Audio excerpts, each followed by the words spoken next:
Halo, assalamualaikum warahmatullahi wabarakatuh. Shalom, Om Swastiastu, Namo Buddhaya, Salam Kebajikan. Baiklah, saya di sini akan menjelaskan PowerPoint saya dari mata kuliah Anatomi Fisiologi. Perkenalkan, nama saya Yandri Jaya Miranda Guptom, NIM 21086-108, Prodi Pendidikan Jasmani Kesehatan dan Rekreasi, Fakultas Ilmu Keolahragaan Universitas Negeri Padang, Seksi 0480, Dosen Harifah Lawanis SPD MPD. Baiklah, saya di sini akan menjelaskan tentang respiratory system atau sistem respirasi.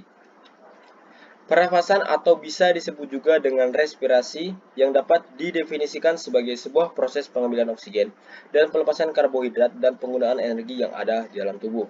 Ketika manusia bernafas, berarti sedang terjadi proses masuknya oksigen ke dalam tubuh dan pelepasan karbon dioksida keluar tubuh. Pertukaran antara oksigen dan karbon dioksida tersebut terjadi di dalam darah manusia. Manusia yang memiliki pernafasan yang normal ditandai dengan bernafas sebanyak 12-20 kali di dalam 1 menit. 1. Organ pernafasan. Berikut adalah organ-organ pernafasan. 1. Hidung. 2. Faring. 3. Laring. 4. Trakea. 5. Bronkus. 6. Bronkiolus. 7. Alveolus. 8. Diafragma. Dan 9. Paru-paru. 1. Hidung. Organ hidung berfungsi sebagai alat pernafasan dan salah satu panca indera manusia yaitu indera pembau. Hidung terdiri atas beberapa bagian yaitu lubang hidung, rongga hidung, dan ujung rongga hidung. Di dalam rongga hidung banyak terdapat rambut dan kapiler darah. Kondisi di dalam rongga hidung juga selalu lembab dikarenakan adanya lendir yang dihasilkan oleh selaput mukosa. Di dalam rongga hidung, udara yang dihirup dan masuk akan disaring terlebih dahulu oleh rambut-rambut kecil atau silia dan selaput lendir. Hal ini dilakukan untuk mencegah masuknya debu. Kotoran akan menempel di rambut hidung, mengatur suhu udara pernapasan, serta mengidentifikasi adanya bau. Pada pangkal rongga mulut yang berfungsi sebagai yang berhubungan dengan rongga hidung, terdapat suatu katup yang disebut dengan anak teka. Fungsi anak teka ini adalah ketika kita akan menelan, maka ketika kita akan menelan makanan, katup akan naik dan menutup rongga hidung sehingga mencegah masuknya makanan ke hidung. 2. Faring. Faring merupakan persimpangan jalan masuk udara dan makanan. Letaknya tepat di depan tulang leher yang berhubungan dengan rongga hidung, rongga telinga tengah, dan laring. Faring merupakan persimpangan antara rongga mulut ke kerongkongan dengan hidung ke tenggorokan. Selain penting bagi pencernaan, faring juga mempunyai peran penting bagi sistem pernafasan. Udara yang masuk akan dihangatkan dan disaring terlebih dahulu sebelum bergerak menuju trakea. 3. Laring. Laring sering disebut dengan nama pangkal tenggorokan atau kotak suara. Laring tersusun dari beberapa tulang rawan yang membentuk jakun. Pada pangkal tenggorokan terdapat katup pangkal tenggorokan atau yang disebut dengan epiglotis. Fungsinya adalah pada waktu menelan makanan, katup pangkal melipat ke bawah menutupi laring sehingga mencegah terjadinya makanan yang masuk ke dalam laring. Sedangkan ketika bernafas, epiglotis justru akan membuka sehingga udara dapat masuk. Itulah sebabnya kita tidak bisa menelan dan bernafas secara bersamaan. Selain itu, pada pangkal tenggorokan juga terdapat selaput suara atau lebih kita kenal dengan pita suara. Next, 4. Trakea. Udara yang masuk melewati trakea terlebih dahulu sebelum memasuki bronkus. Trakea atau batang tenggorokan merupakan bagian organ pernapasan yang mempunyai bentuk seperti pipa dan mempunyai panjang sekitar 9 cm. Fungsi trakea secara umum adalah untuk membantu memungkinkan udara yang masuk dapat melewati laring dan bronkus. Udara yang masuk melewati trakea dibagi dan dialihkan ke paru-paru dengan berakhir kedua bronkus utama. Selain sebagai perantara antara laring dan bronkus, trakea juga memiliki peran penting sebagai proteksi. Lendir yang disekresikan oleh sel epitel trakea mampu menjerat kotoran serta patogen yang masih terbawa bersama udara. 5. Bronkus. Bronkus merupakan salah satu organ pernapasan manusia berupa cabang batang tenggorokan yang jumlahnya sepasang. Salah satu cabang menuju ke paru-paru kanan dan cabang yang lain atau yang satunya menuju paru-paru ke kiri. Bronkus memiliki beberapa fungsi, yaitu sebagai saluran utama menuju alveolus, menangkap debu yang terbawa masuk ketika menghirup udara. Dinding bagian dalam bronkus dilapisi suatu lendir yang dapat membuat partikel asing dapat menempel ketika melewati. Dan selanjutnya, dengan bantuan silia atau bulu-bulu halus, partikel akan dikeluarkan dari paru-paru. Selain itu, bronkus juga mempunyai peran penting sebagai konduktor udara antara atmosfer dan alveoli. 6. Bronkiolus. Bronkiolus merupakan cabang dari bronkus. Dinding pada bronkiolus lebih tipis. Selain itu, salurannya juga lebih kecil dibandingkan dengan bronkus.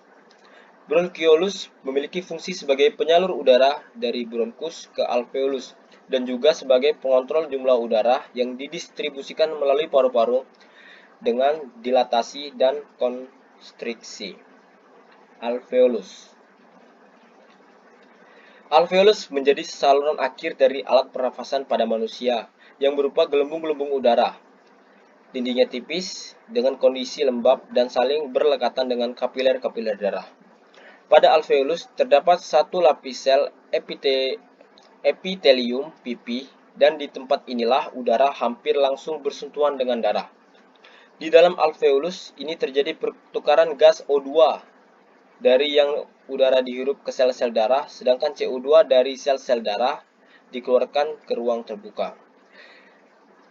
Jaringan yang ada di dalam alveoli akan melaksanakan fungsi sekunder. Selain itu, alveolus juga menjadi tempat zat yang dihirup seperti obat-obatan, patogen, dan bahan kimia lainnya. 8. Diafragma. Diafragma merupakan jaringan otot pada organ paru-paru, letaknya di bagian bawah, yang memiliki kubah, dan itu menjadi langkah awal pernapasan dimulai. 9. Paru-paru. Organ pernapasan manusia yang terakhir adalah paru-paru. Paru-paru terletak di dalam rongga dada manusia. Paru-paru terdiri dari bronkiolus, cabang dari bronkus, dan alveolus yang merupakan ujung dari bronkus, yang berfungsi sebagai tempat pertukaran oksigen dan karbon dioksida. Baiklah, itu saja materi dari organ-organ pernapasan. Kita lanjut ke materi kedua, yaitu adalah mekanisme pernapasan. Dalam prosesnya, pernapasan melibatkan semua organ pernapasan. Organ-organ tersebut bekerja sama untuk membantu tubuh dalam melakukan pertukaran gas antara paru-paru dan kolong alveolus dan pembuluh darah yang selanjutnya akan disalurkan ke sel-sel tubuh, oksigen, atau dihembuskan ke udara, atau biasa disebut juga dengan karbon dioksida. Berikut uraian tahapan proses dalam mekanisme pernafasan. Yang pertama, ketika sedang menarik nafas atau inspirasi, diafragma dan otot antar tulang rusuk akan berkontraksi dan meluaskan rongga dada sehingga paru-paru mengembang dan terisi udara. Udara masuk lewat hidung dan mulut, lalu melalui proses penyaringan partikel kecil oleh rambut-rambut hidung. Selanjutnya udara menuju trakea dan batang tenggorokan. Udara dari trakea masuk ke dalam paru-paru melewati cabang paru-paru yaitu bronkus, kemudian menuju bronkiolus dan berakhir di alveolus. Ketika udara sampai di alveolus, terjadi proses pertukaran antara oksigen dan karbon dioksida pada pembuluh darah kapiler. Oksigen masuk ke dalam kapiler, kemudian bersama sel darah merah menuju jantung untuk disebarkan ke seluruh tubuh. Pada saat bersamaan, karbon dioksida masuk dari kapiler ke arah rongga paru-paru. Setelah pertukaran oksigen dan karbon dioksida selesai, otot diafragma dan tulang rusuk kembali relaksasi dan rongga dada kembali seperti semula. Yang terakhir, udara akan mengandung karbon dioksida terdorong dari paru-paru menuju ke bronkiolus, bronkus, trakea, dan keluar melalui hidung. Itu adalah mekanisme pernafasan pada manusia. Lanjut, jenis-jenis mekanisme pernafasan. Yang pertama adalah inspirasi. Pengertian dari inspirasi adalah aktivitas menghirup udara dari atmosfer masuk ke dalam tubuh melalui rongga hidung. Istilah lain dari inspirasi adalah inhalasi.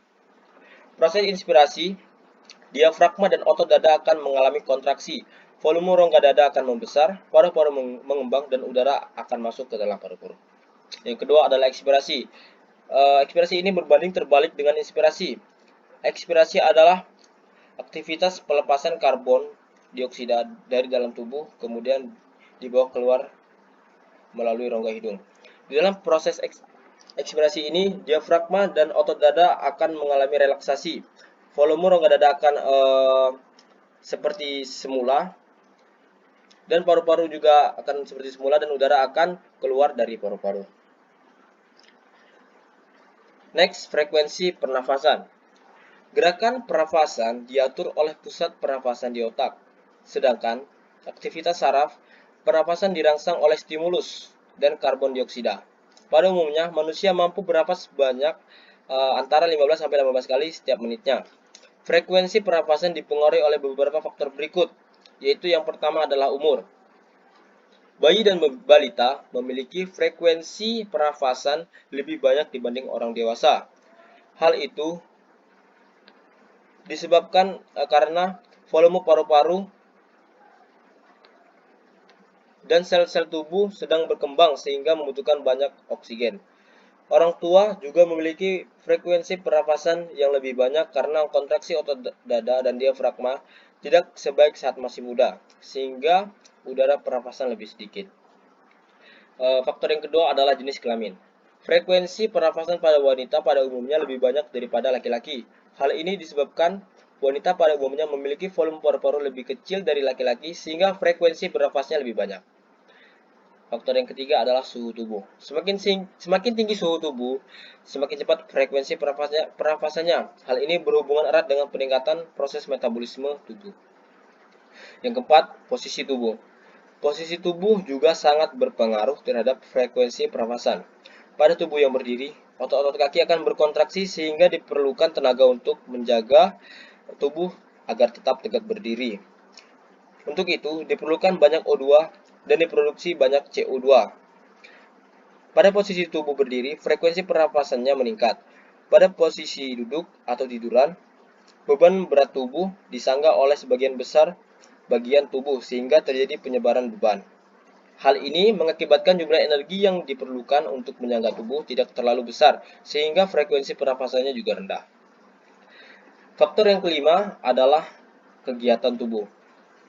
Orang yang banyak melakukan kegiatan memerlukan lebih banyak energi dibandingkan dengan orang yang tidak melakukan kegiatan.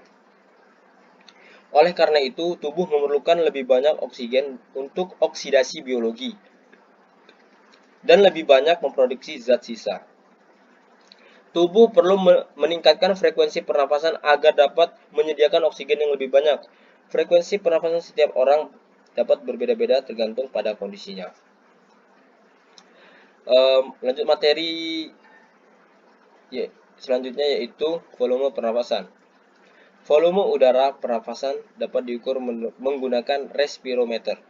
Secara garis besar, volume udara pernafasan dapat dibedakan menjadi 6 bagian sebagai berikut. Yang pertama adalah volume tidal atau tidal volume. Volume tidal adalah volume udara pernafasan biasa atau inspirasi yang besarnya lebih kurang 500 cc atau cm kubik atau 500 ml. B. Volume cadangan inspirasi atau inspiratory reserve volume.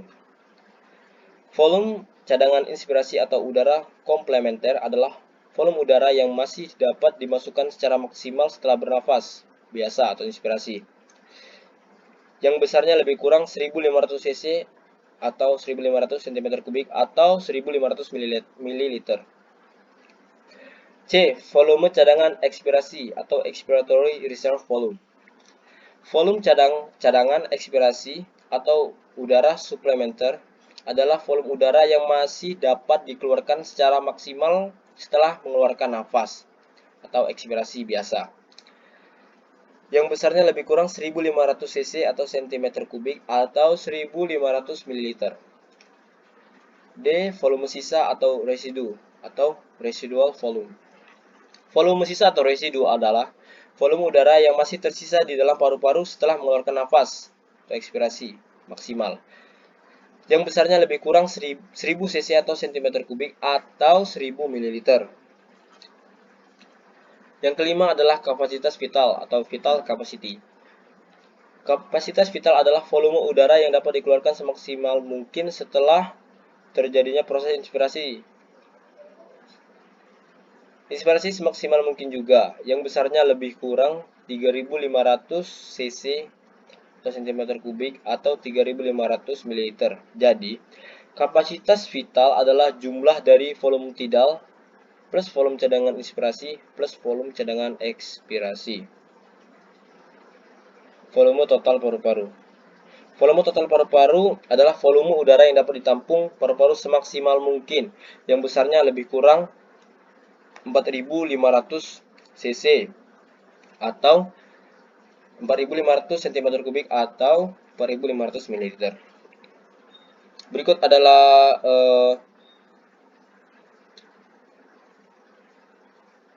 tabel dari